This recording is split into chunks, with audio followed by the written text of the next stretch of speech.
Imagine being a 14-year-old girl, shipped off to a foreign country where you don't speak the language, forced to marry a man you've never met, all while everyone around you expects you to just smile and produce heirs. Most people would crumble under that pressure. Catherine the Great turned it into the foundation of one of history's most incredible success stories.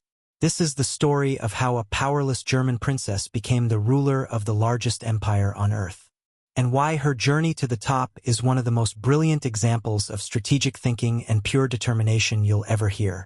Catherine wasn't even supposed to be great. She was born with the name Sophie in 1729 in a tiny German state called Anhalt-Zerbst. Her family had noble blood but not much else. No real money, no significant political power, just enough connections to get noticed when the right opportunity came along. And that opportunity came knocking when she was barely a teenager.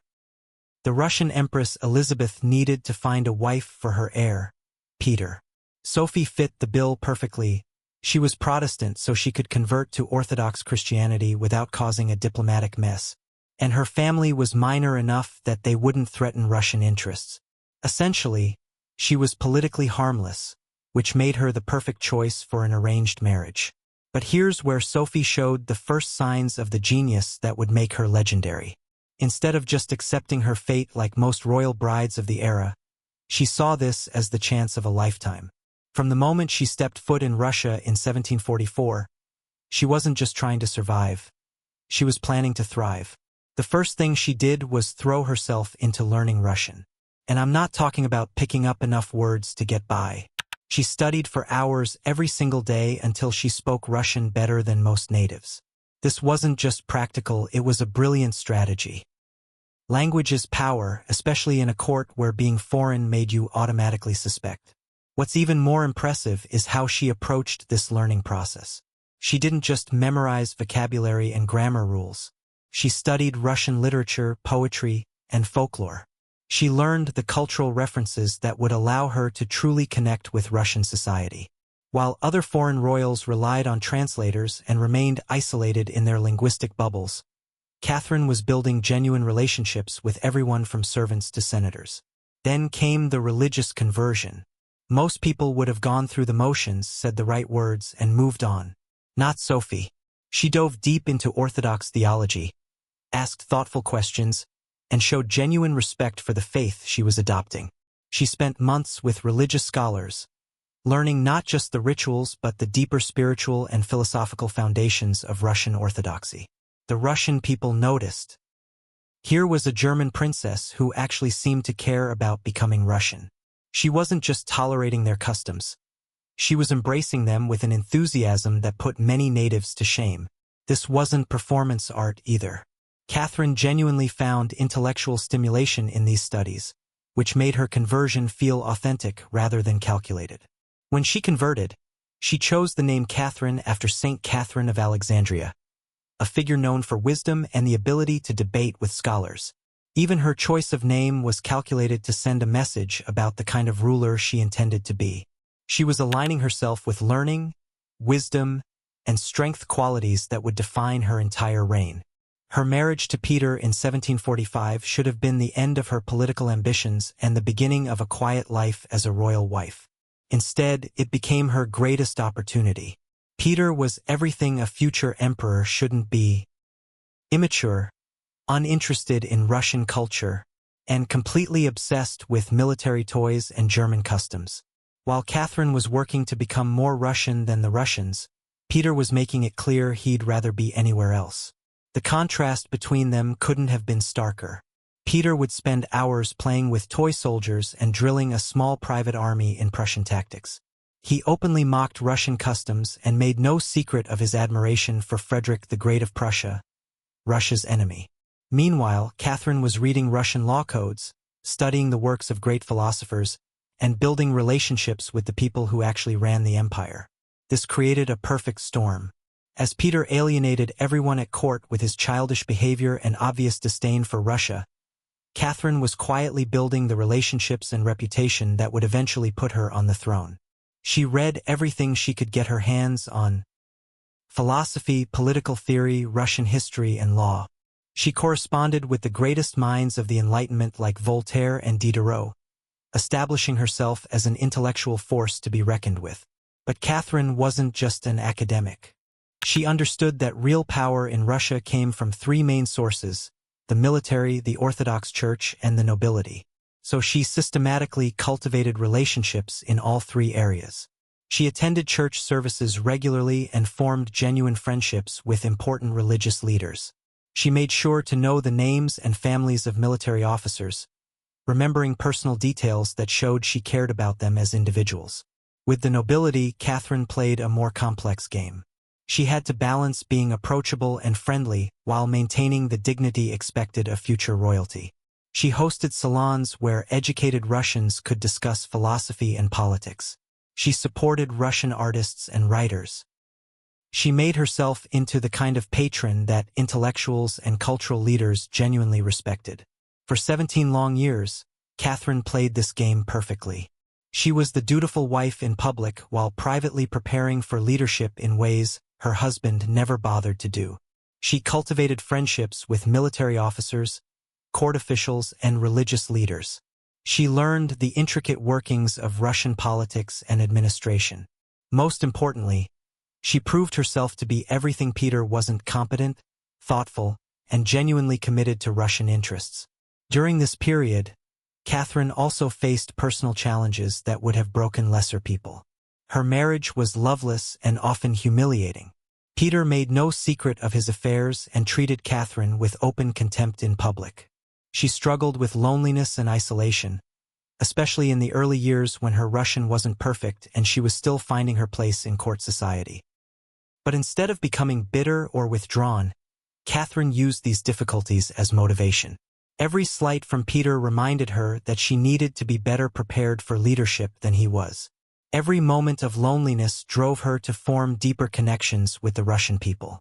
She turned her disadvantages into strengths through sheer force of will. When Empress Elizabeth died in January 1762, Peter finally became emperor. His reign lasted exactly 6 months, which was about 5.5 months too long for everyone involved. Peter immediately started making decisions that horrified the Russian establishment. He pulled Russia out of the 7 Years' War just when victory was within reach, gave back conquered territory to Prussia for absolutely nothing in return, and proposed changes to the Orthodox Church that threatened centuries of tradition. Even worse, Peter began talking openly about attacking Denmark to reclaim some minor territories for his beloved Holstein. This would have meant dragging Russia into another costly war for purely personal reasons, using Russian blood and treasure to settle Peter's family grudges. The military leadership was appalled. Catherine watched all of this unfold and realized that her moment had finally arrived. Peter wasn't just unpopular, he was actively dangerous to Russian interests. She had spent nearly 2 decades building the relationships and credibility she would need for this exact situation. Now it was time to use them. The planning for the coup was masterful in its simplicity. Catherine didn't need to convince anyone that Peter was unfit to rule. He was proving that himself every day. Instead, she just needed to present herself as a viable alternative and give people permission to act on what they already believed. On July 9, 1762, Catherine executed what historians consider one of the most efficient coups in European history. With the backing of key military regiments and court officials, she declared herself the rightful ruler of Russia. Peter was arrested before he even knew what was happening. The whole operation took less than a day, and there was virtually no resistance anywhere in the empire. The success of Catherine's coup wasn't just about good planning, though that certainly helped. It was about legitimacy. After 18 years in Russia, Catherine had transformed herself into something Peter could never be: a genuinely Russian ruler. She spoke the language flawlessly, understood the culture deeply, and had earned the respect of the people who mattered. Once on the throne, Catherine proved that all those years of preparation hadn't been wasted. She immediately set about reforming Russia's legal system, drawing on Enlightenment principles while respecting Russian traditions. She established the famous nakaz, or instruction, which was meant to guide the creation of a new legal code. Though the project ultimately failed, it showed Catherine's commitment to rational, systematic governance. She reorganized provincial government to make it more efficient and responsive. The old system had been a patchwork of competing authorities that often worked against each other. Catherine's reforms created clear lines of responsibility and accountability that lasted well into the 19th century. She founded schools, hospitals, and cultural institutions that elevated Russian society. The Hermitage, which started as Catherine's private art collection, became one of the world's great museums. She established Russia's first state-funded schools for girls, recognizing that educating women was essential for social progress. But perhaps her greatest achievements were military and territorial. The wars against the Ottoman Empire during her reign added massive amounts of territory to Russia, including the strategically crucial Crimean Peninsula. These weren't just conquests for the sake of conquest. They gave Russia access to warm water ports and established it as a major power in European affairs.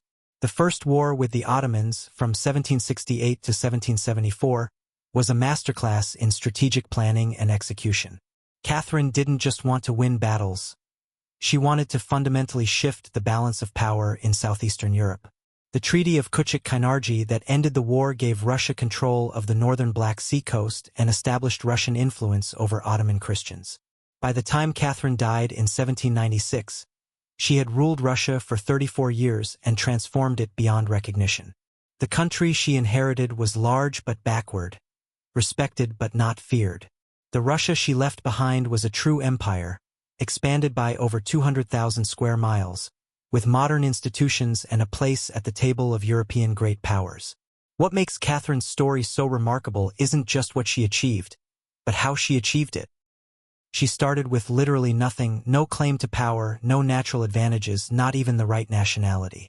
Everything she accomplished came from her own intelligence, determination, and strategic brilliance. Catherine understood something that many people in power never figure out, that real authority doesn't come from birthright or force, but from earning the genuine respect and loyalty of the people you lead. She spent decades proving herself worthy of power before she ever claimed it, which is why when she finally made her move, it looked inevitable rather than shocking. Her story is proof that circumstances don't determine destiny, choices do. Catherine could have spent her life as a footnote in history, another foreign princess who married into royalty and faded into obscurity. Instead, she chose to become great, and then she did the work necessary to make that choice a reality. If you're fascinated by stories of historical figures who refuse to accept the limitations others placed on them, make sure to subscribe. There are so many incredible women throughout history who overcame impossible odds to achieve greatness, and I can't wait to share their stories with you. Let me know in the comments which queen or empress you'd like to hear about next.